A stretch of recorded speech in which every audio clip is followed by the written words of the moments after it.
Dan saya pikir gini hoki banget ya, karena ya wasitnya ini memberikan mereka peluang untuk mencetak gol 2 kali dari penalti. Padahal secara keseluruhan dari open play sulit banget juga mereka menciptakan peluang. Meskipun para pemain kita juga banyak melakukan kesalahan.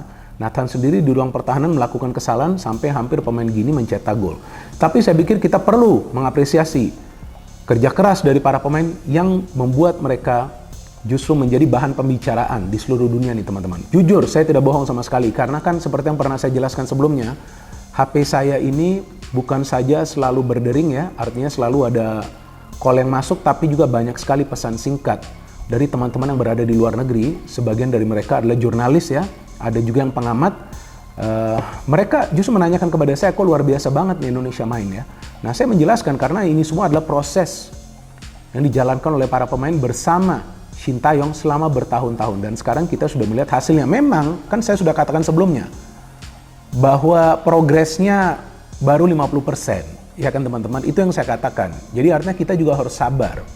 Ya ini saya bersyukur sekali saya bisa satu panggung sama Justin ya. Ini terkait soal mental ya. Kalah kita di babak perebutan tempat ketiga, kalah kita di babak semifinal, itu tidak seberapa sakit mental pemain dibandingkan ketika hujatan itu, kritikan itu dilakukan secara terbuka itu. Ya. Ini saya sampaikan kepada kenapa netizen menghakimi, mengkritisi bahkan dengan kata-kata yang menurut saya nggak layak itu. Karena ada pengamat yang memang memanfaatkan situasi ini, gitu. Ya, Marcelino sudah melakukan banyak hal untuk tim nasional. Dengan umurnya yang seusia itu, ya dia sudah memberikan melebihi apa yang dia miliki itu.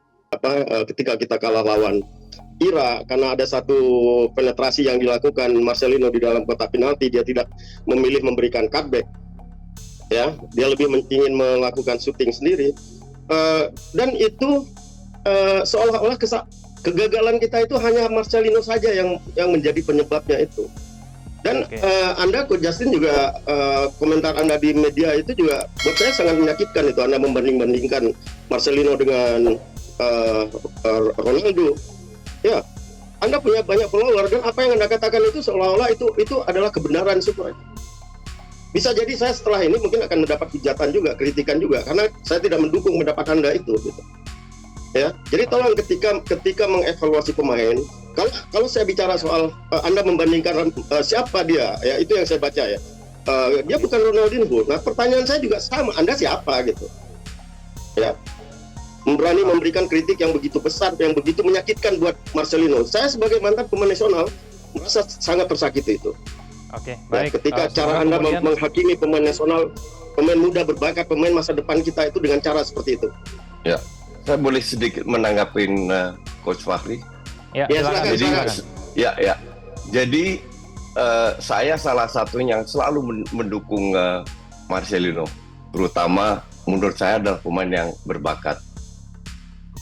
Saya lupa apakah saya membandingkan dengan Ronaldo ya. Setahu saya tidak, tapi it's okay. Yang saya katakan adalah dalam momen-momen seperti itu, momen penting itu tidak dapat dibanyakan, tidak dapat dimiliki. Seharusnya sedikit peluang itu bisa lebih dimanfaatkan. Dan saya juga setuju, Marcelo ini seperti saya yang selalu katakan, pemain hebat, dari 17 tahun sudah bermain di tim inti. Kontribusinya sudah luar biasa. Dan saya juga sepakat bahwa hujatan-hujatan itu sangat tidak layak, karena dia sekali lagi adalah aset bangsa.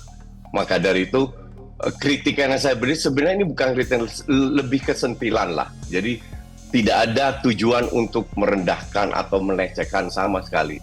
Karena saya juga, ini bukan pertama kali Marcelino bertindak egoistis. Menurut saya ya, dalam beberapa pertandingan yang tidak hanya di sini, tapi juga di timnas senior. Tapi sekali lagi, kalau Coach Fahri merasa saya terlalu melecehkan, tidak.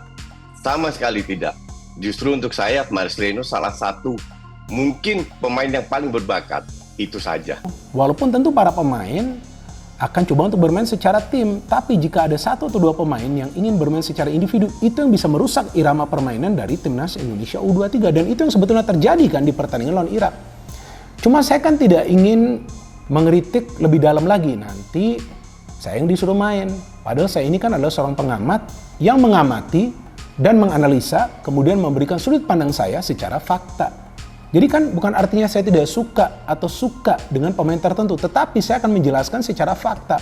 Dan faktanya terlihat atau tampaknya atau mungkin ada beberapa pemain dari timnas Indonesia U23 itu yang sudah merasakan star syndrome. Dan itu sangat amat bahaya teman-teman. Karena timnas Indonesia U23 masih punya peluang untuk lolos ke Olimpiade asalkan bisa menang di pertandingan playoff lawan Guinea. Yang mau masuk timnas, yang kualitasnya bagus. Jangan, kalau nggak bagus ya udah jangan ngarep masuk timnas. Di mana-mana kayak gitu, bukan cuma di Indonesia, di Italia, di Belanda, di Brazil, di mana-mana. Bahkan di Brazil lebih gila lagi. Lo main sekali bikin kesalahan, selesai lo, karena lo persaingannya terlalu ketat. Jadi jangan mau dimanjain. Selama ini sudah diluaskan, bukan dipersempit. Bagi gue terlalu manja. Buktinya apa? Nggak berkembang. Emang timnas kita 10-15 tahun. Mungkin lo yang nonton gue nggak merasakan timnas 20 tahun ke belakang atau 15 tahun ke belakang. Gue merasakan itu. Dan gue ngelihat nggak ada perkembangannya sama sekali. Di AFF aja, setengah mati. Sekarang level kita, AFF tuh udah nggak dianggap turnamen. AFF dianggap latihan lagi. Bener, gue berasanya di hati gue kayak gitu. AFF gue nggak pikirin. Kalau levelnya Asia, ayo kita tonton. Tapi kalau AFF, biarin deh. Yang jarang main di situ dulu. Pemanasan. Level kita udah di situ. Harus begitu. Lo harus punya apa namanya? Lo harus punya kebanggaan. Lo harus punya izah. Lo harus punya marwah sebagai bangsa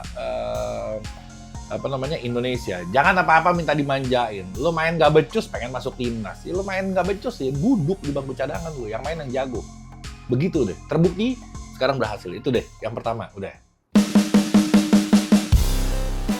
Sebelum lebih lanjut, jangan lupa klik tombol jempolnya. Karena jempol kalian adalah bukti kalian cinta timnas Indonesia.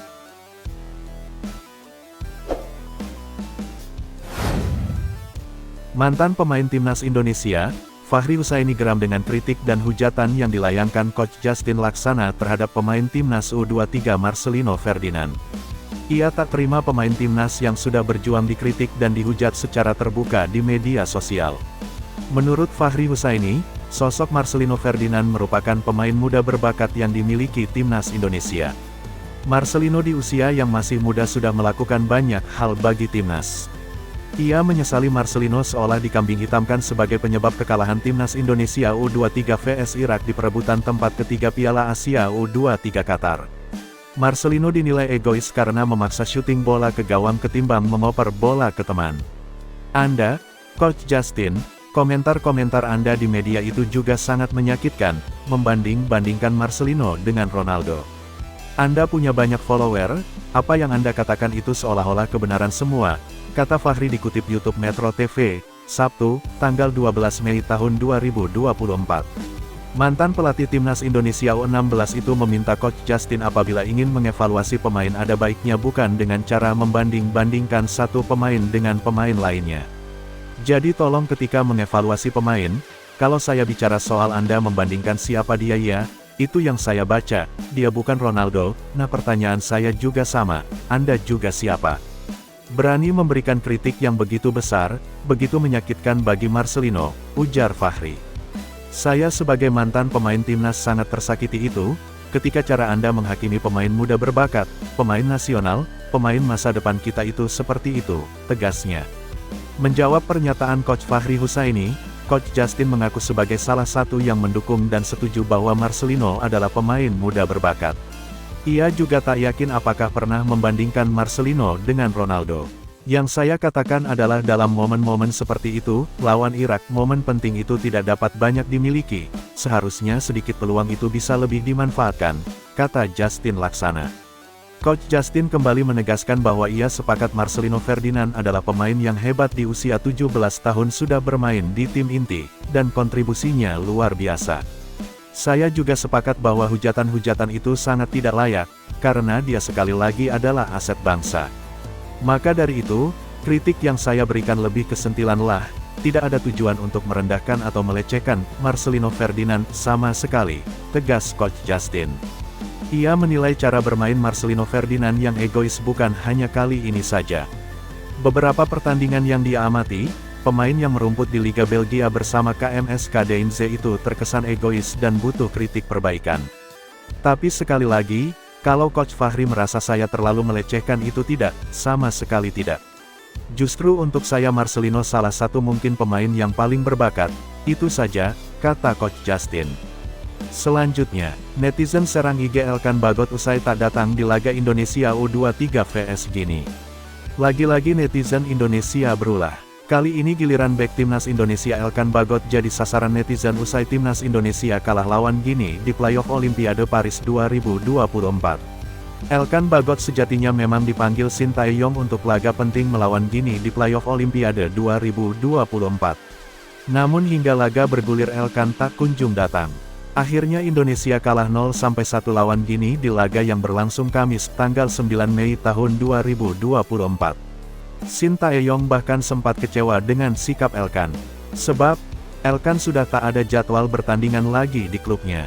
Ternyata, netizen juga beraksi dengan kabar itu.